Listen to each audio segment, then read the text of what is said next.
So let's talk about predictions here for a minute, because I nailed it. I'm very happy with myself, because this show is so complicated, it's so hard to grasp the lore, and this wasn't really about predicting plot points. This required two things. One, regular biology. People can't survive for 2 weeks without water. That's where food you can.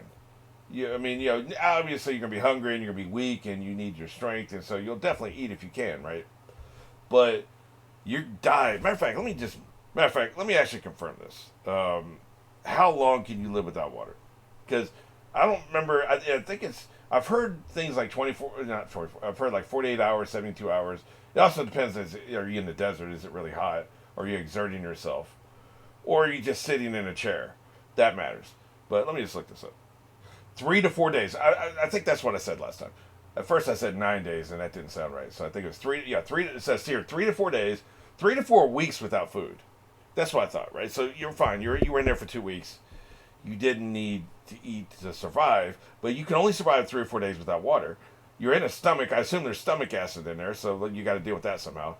So I'm thinking what they did. They're in the stomach. They immediately cut through the stomach wall, get out of the stomach, because originally I think I said they were hanging out in the stomach because it's a safe place. But if you think about it, there's stomach acids in there. Now, this is an energy creature, but it has flesh to eat, so it has to be flesh. Which is it? Is it an energy creature or a flesh creature? I think it's a mixture of both. But still, let's not get too stuck in the weeds. But I'm thinking, you climb out of the stomach wall, you're chilling, okay? No, he throws you up eventually. So I guess you stay in the stomach. I guess he just doesn't have stomach acid. We'll just say that. Like I said, we're getting really deep in the weeds here. I'm assuming he just doesn't have stomach acid, because stomach acid would erode you away and kill you, right? So no stomach acid. He doesn't really eat for nutrition. So it's like a ceremonial stomach in a way. Maybe it's in a way, like maybe it's a way to hold prisoners or punish people you've consumed. Like I said, we're really getting stuck in the weeds here. But so you're in the stomach. Let's just say you're in the stomach.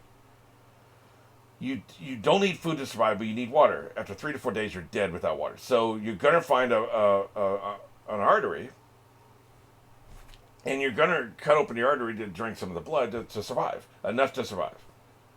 There'll be a little bit of nutrition there. Also, I think blood makes you sick. There's people that think they're vampires. If you drink too much blood, you'll get sick because of how much iron there is in the blood, I believe. Something about the blood makes people sick. So you can't have too much. You would need to dilute it. But anyway, so they're in survival mode. So they drink enough blood to live. So I knew that. I knew you had to find a source of water. Okay? And I knew the lore, which is you can't generate infinite chakra, right? Like you have so much chakra, right? Like you generate a certain amount of chakra per day. And if you steal chakra from somebody else and use it, it's burned up. It's kind of like when Naruto is going in sage mode and he meditates for a certain amount of time that gives him a certain amount of sage chakra.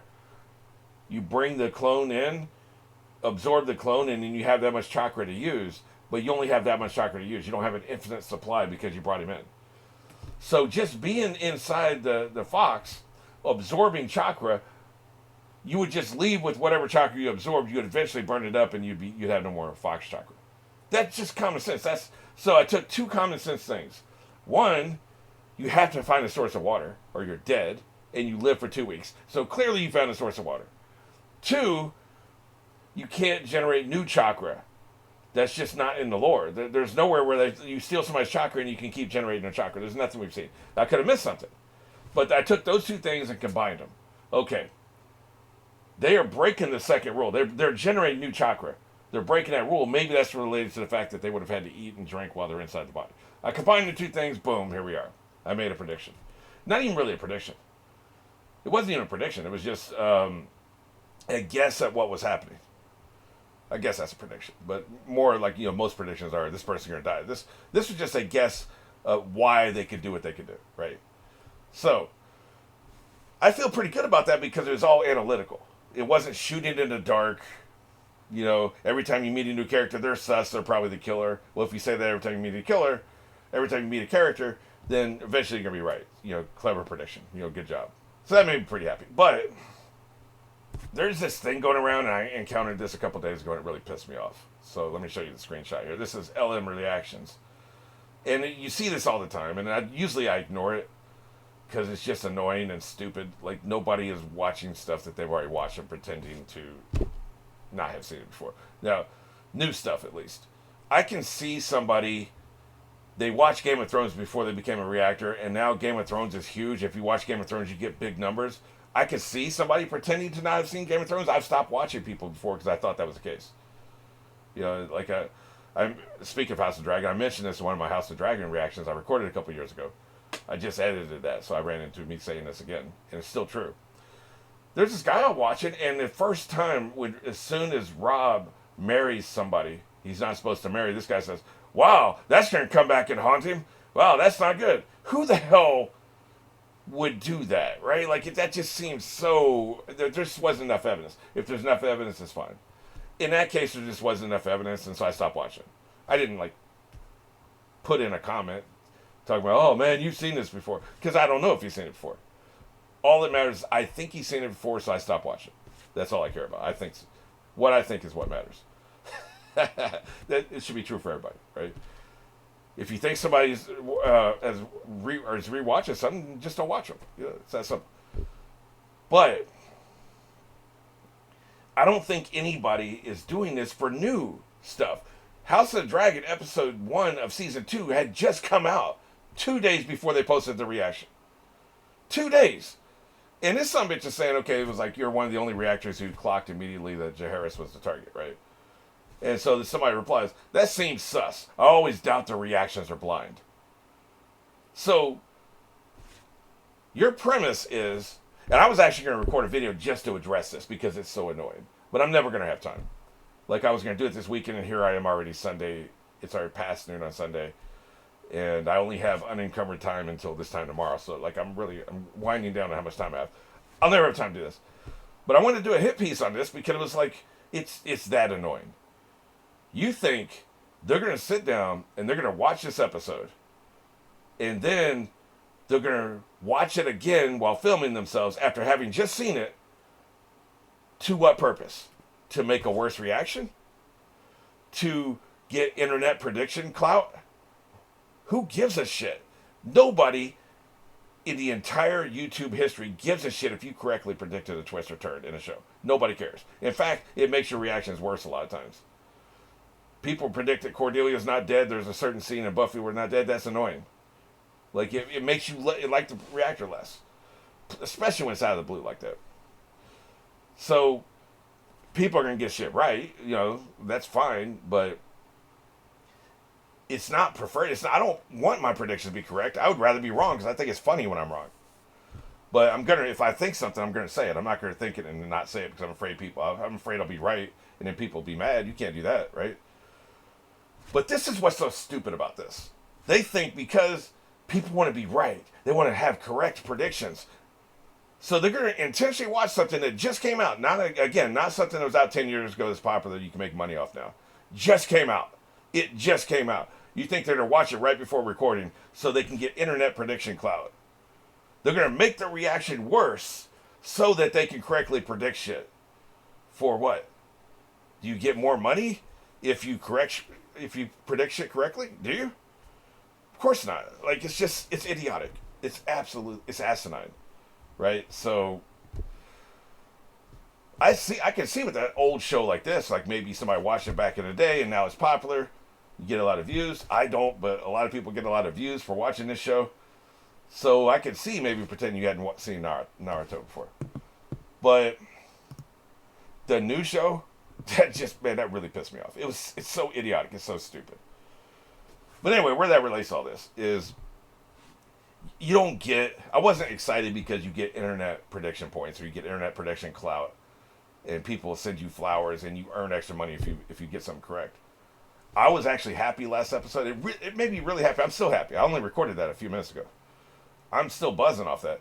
Because it told me that I've correctly interpreted the lore. And I also remembered a biological fact, was able to weld those two things together and come to the correct conclusion. A logical conclusion. By the way, this just proves the writing is rock solid. Because it makes biological sense and it makes sense within the mythology you've created. Anytime you take real world information and marry it with your mythology you've created, you're really doing something. So I just think that's cool. Like, that shows that the writing's good. Because you know what you can't predict? You can't predict shitty writing. Nobody can predict the thing that happened in the fifth? Maybe it's the fourth episode. I don't remember. But something happens in Game of Thrones. And it's idiotic. It makes no sense at all. And the show has been getting made fun of ever since this happened. And it's unpredictable. There's nobody could have ever predicted this thing would happen. You know why? Because it's effing stupid. It's really dumb. You can't predict shitty writing. You can only predict good writing. Because you know why? Good writing makes sense. Good writing builds on the mythology. Good writing incorporates real-world facts. That's why. So, anyway, I guess I'll make this its own separate video because I'm ranting. You know, a lot of people won't care about this. But, no, it really made me happy because it shows I actually grasp the lore. Because I've been taking a lot of hits in the comments because I'm forgetting characters and stuff and don't remember things. And, you know, it's first time watching. You know, I don't feel bad about it, but I would like to not do that. So I do endeavor to, I don't know if pay attention is the right word because you have to talk during the reactions or nobody wants to sit there and watch you do this. Nobody wants to watch you watch the shit. They want to hear what you're thinking, which means you have to talk. And if you're talking, you're going to talk over something important. That's the nature of the beast. Otherwise, what I'd be doing is I'd be watching it and then writing an essay or just giving my thoughts on each episode at the end of every episode. I'd watch it, pay attention, take notes, rewatch stuff, watch the episode 2 or 3 times, and then just put out a video of my thoughts on the episode.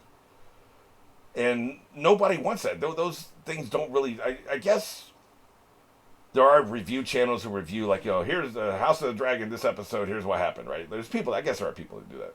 And they get, Steve Shives does it with Star Trek, right? And I even watch it sometimes. He's a strong taste. Like, you know, his attempts to be funny are hit or miss.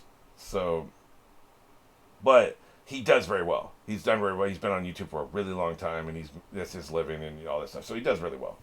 So I guess people want that, but that's not what I'm doing, and that's not why you're here. You're here to watch a reaction, which means I have to talk. So I'm gonna miss stuff. So for me, this just felt like a milestone that, you know, I actually got one right for once. I was actually paying attention for once, so it made me pretty happy. So that's why I was so happy about it. It wasn't for internet prediction cloud, which 0 people give a shit about. Nobody cares. Ooh, look at Mr. Prediction Man. What's that magician? There was Johnny Carson used to do a character, the Great Carmack or some shit. Like people don't even care about the parody anymore. Nobody cares if you can predict shit. So that's what I think about all that.